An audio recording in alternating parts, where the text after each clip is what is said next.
time to go, I guess.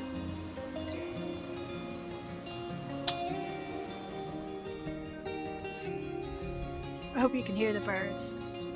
Hi, I'm Susan and welcome to Wild Cottage. Can you hear the blackbird? I hope you can hear them. There's somebody, I can't think who that is singing at the minute. There's a blackbird a bit farther off. Anyways, I'm in the secret garden. I'm sitting up next to the barn. The damson tree is right above me, scraping against the barn. Let me show you.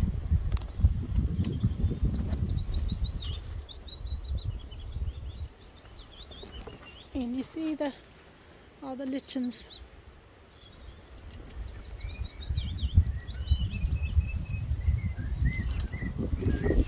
Not sure what you got to see there. I'm not sure how well you can hear me either. I'll stop and play it back and we'll see. Oh, it seemed pretty good, which is great. It doesn't sound like the wind is too bad up against the microphone. So, I'm Susan, and like I said, welcome to Wild Cottage in Ireland. I live here with my partner Tom, our two rescue dogs, Shep and Mimi, and we're surrounded by loads of wildlife. And we have what we call a small holding for nature. Although we have the barn, we haven't any livestock right now. But we have in the area so many foxes and pine martens and hen harriers and bats, and a lot of them have homes right here. Yeah, it's a really special place, and we do a whole lot of gardening. We grow almost all of our own vegetables, and I've started a natural dyes garden, and yeah, it's a really special place to be, and we enjoy being able to share it with you some. But this is my crafting segment, and this part here, wind, oh, blowing the phone. I just wanted to show you, ta-da! So this is my Foxy cardigan.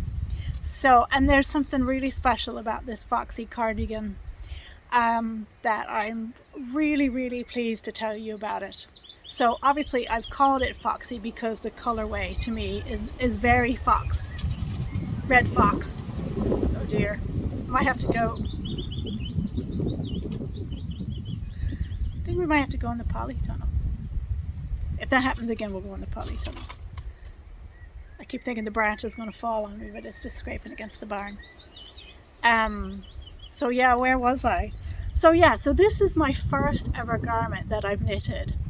And this is a pattern called the Breac, B-R-E-A-C. Yeah, B-R-E-A-C. It's an Irish word meaning speckled, like a speckled trout. And it is a pattern by Irish designer Carol Feller.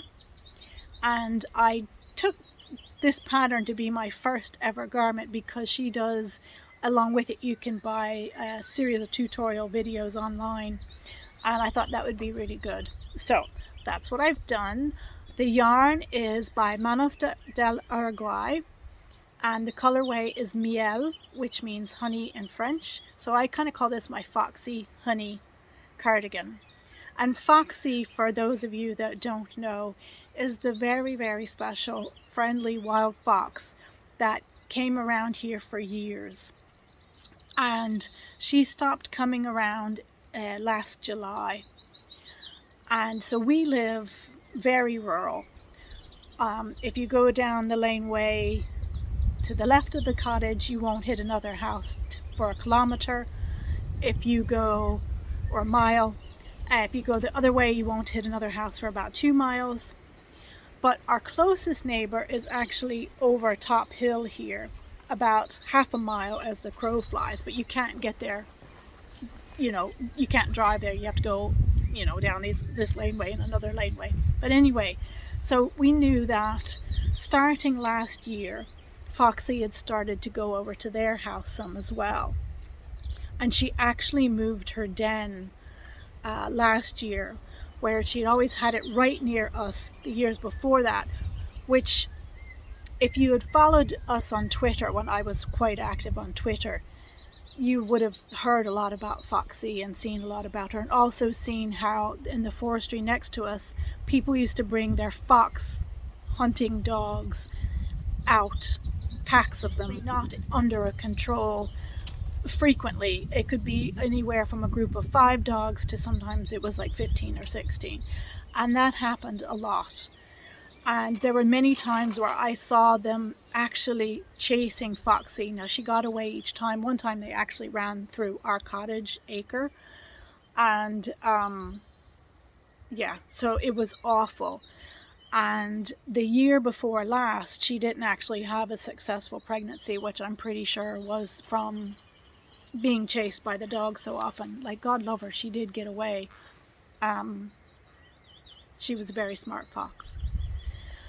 And anyway, so last year, she actually moved her den over the side of Top Hill, where those dogs don't tend to run. So you're not supposed to bring so many dogs out. Anyways, I'm not going to go into that.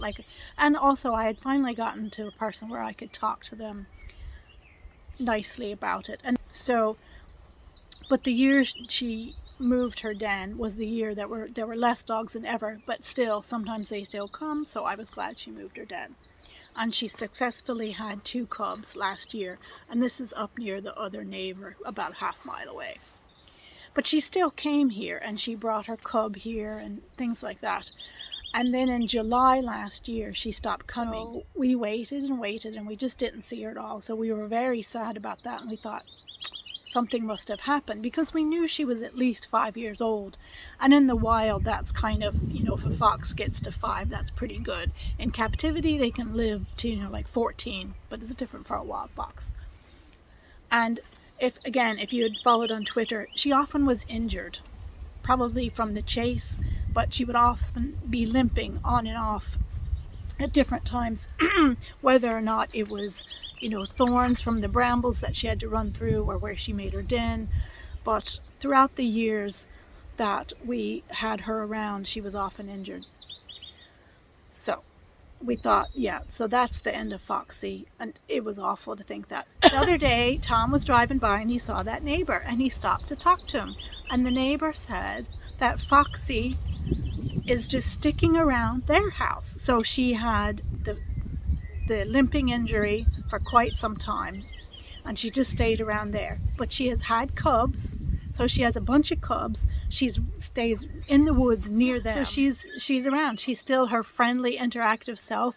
She's very curious. She'll watch you from a distance. Like, she won't come up to you, and we never wanted her to come up to us, because that could be then dangerous for her with other people. But she's a very curious fox, and it's very unusual out here for wild foxes to be that closely curious. And yeah, so we have other foxes around here, and they are not like her. They won't come out and be seen. Now, we did see a fox laying out in the open a couple months ago in the winter at the top of Top Hill, and we wondered, was that Skittles, Foxy's son? Because he comes around a lot, but we call him Skittles for a reason, because he's very shy. And we thought, well, it could be, and maybe he's up far enough on Top Hill away from the cottage he thinks he's safe. But now I'm wondering, was it Foxy? Anyhow, so she's over there. She has several cubs. Now, he did say she does have a bit of an eye infection, which probably was from when they actually first have the cubs. They like to have them in an underground den, and then as the cubs get older, they come out, and they often have different type of den. So he said, it's probably from being underground in dust and stuff, but it seems to be getting better. So that's probably part of the reason why we haven't seen her. The trail cam broke quite some time ago, and I haven't been putting it out to see what foxes are around. So I might start putting it out again. Anyway, all that is to say, what was really wonderful was that the day I finished this cardigan was the day that Tom went and talked to the neighbor who told us about Foxy. So I was just overjoyed. So extra special Foxy honey cardigan here. Anyhow, and of course I had gotten a button from Tranquillement in France, and they're handmade buttons. She has her grandmother's button maker, and she takes different fabric and she places over the button, and I got a set of fox buttons. So let me tell you about the pattern. So you can see it's a very chunky, bulky yarn. It's a super wash singles, very chunky. It's a merino. Now, which being a singles and a merino means it's super soft, but it means it's also going to pill a lot, and you can probably already see the haze starting on it. It's not a yarn that I would have bought myself, but I bought the whole thing. There was a sale on the kit, and that's the first time I've ever bought a kit. And yeah, anyway, so I bought it because I wanted to make sure that I would have the best chance of doing a good job at the pattern, and not have to deal with, you know, a different yarn maybe not being quite the right size and not getting gauge, etc. So it was great to follow along with Carol Feller. Yeah, she really made it easy, and yeah, it was pretty much straightforward. I did what she said, and I only had a few little hiccups. I made one mistake. I'm not sure how I did it, but somehow I got extra stitches on when I was supposed to be decreasing here. I added extra there. So this one is a bit poofy, but that's okay. This sleeve is a bit poofy. But yeah, so there's no real fancy stitches. The cast on was a cable cast on, was the first time I have done that, but I followed her instructions and just did it, and I got it. Obviously it went quite quickly. Once I got going, I had to take breaks in it because my arm was acting up. I did find some, you know, sometimes working with the bulky yarn and the larger needles, it does get hard on your hand. But other than that, I mean, it was a very quick knit, and it's meant to be cropped. Now the yarn, when I washed it, it did grow, of course, as superwash often does. It grew several inches, but I'll stand up and let you see. So let's see now.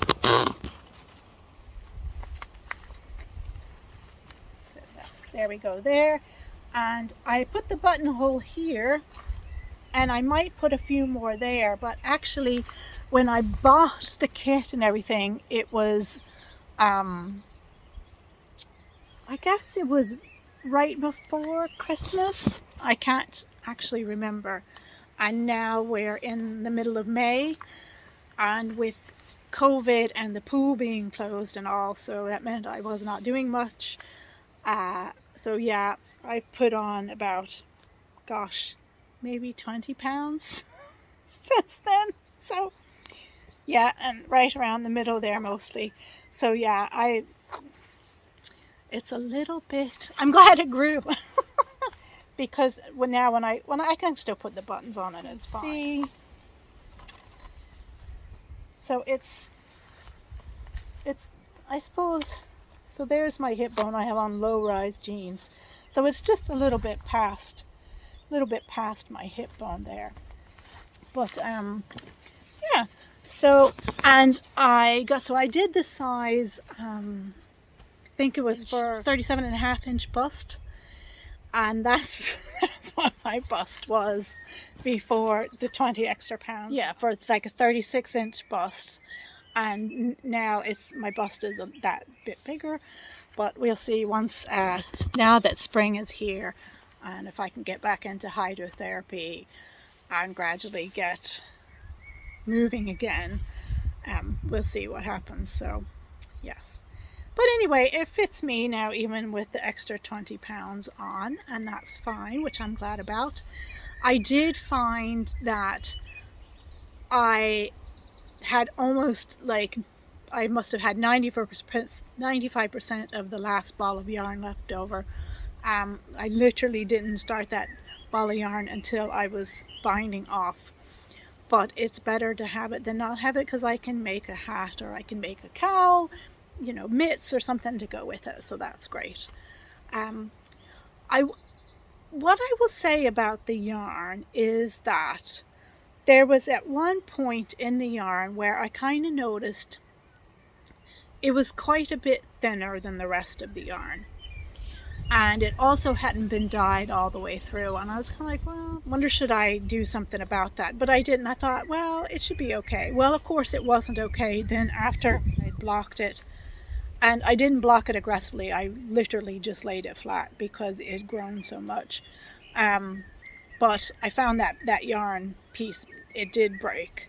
So I had to do some surgery. So I wasn't super duper impressed, and so I wouldn't be in a hurry to get it again. And to get a very soft singles yarn and is not the best idea for a garment, really, because it's going to pill a lot. If it hadn't been my first garment, if I hadn't been like, I want to make sure that I can be successful with this pattern and have the yarn, I would have done what I usually do, is I would have found a similar weight of yarn and worked at the pattern from that. But you know, here we go. It's a beautiful color. I mean, that's what kind of sold me. I was like, oh, it's like fox color. So I'll just have to keep on top of, you know, depilling it and being careful and, you know, not rubbing myself up against things and cause a lot of pilling. Yeah, so the yarn I would give like, you know, I'm not going to be like, oh, I love this yarn. No, I'd be like, yeah, you know, I wouldn't buy this yarn again. Just because of what I feel are the cons don't outweigh the pluses. So, but I think the pattern was really good. It was good for a beginner. It was a good way to try the first garment. I actually have a different cardigan pattern from her as well, the Dacite cardigan, which I'm looking forward to doing. So, but I really enjoy her teaching. I really like a lot of her patterns. They're really lovely, and I will be making more of her patterns. So that is the Foxy cardigan, my very first garment. Hooray! Somebody wants to say hi.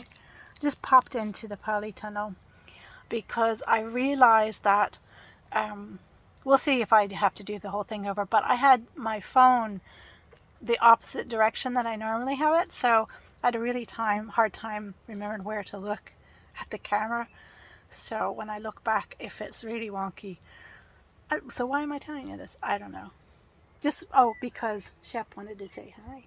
Do you want to say hi to the people? You want to say hi? You want to say hi? Yeah. Oh shush, I love you. I love you. Okay, friends. I hope you enjoyed the little video about the Foxy cardigan and the good news about Foxy. I hope you enjoyed saying hi to Shep, and I hope you're keeping well.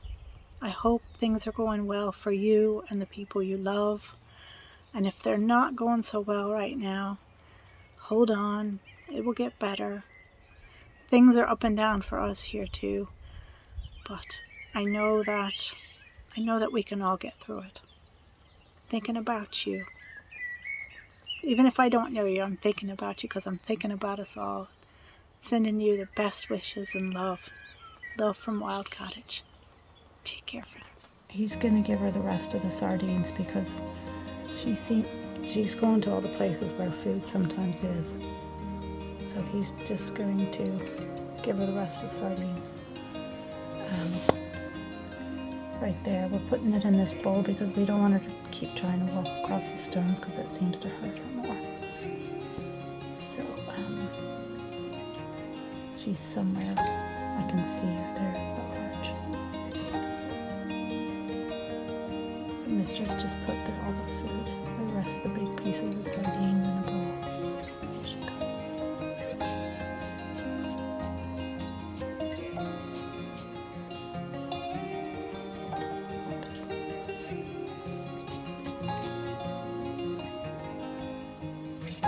My tripod is broken, so I'm trying to hold this myself, and I've done a great job.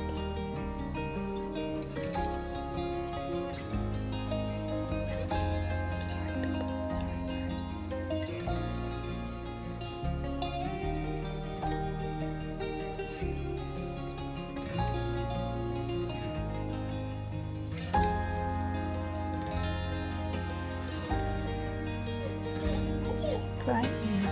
see her in a little float. It's okay, girl.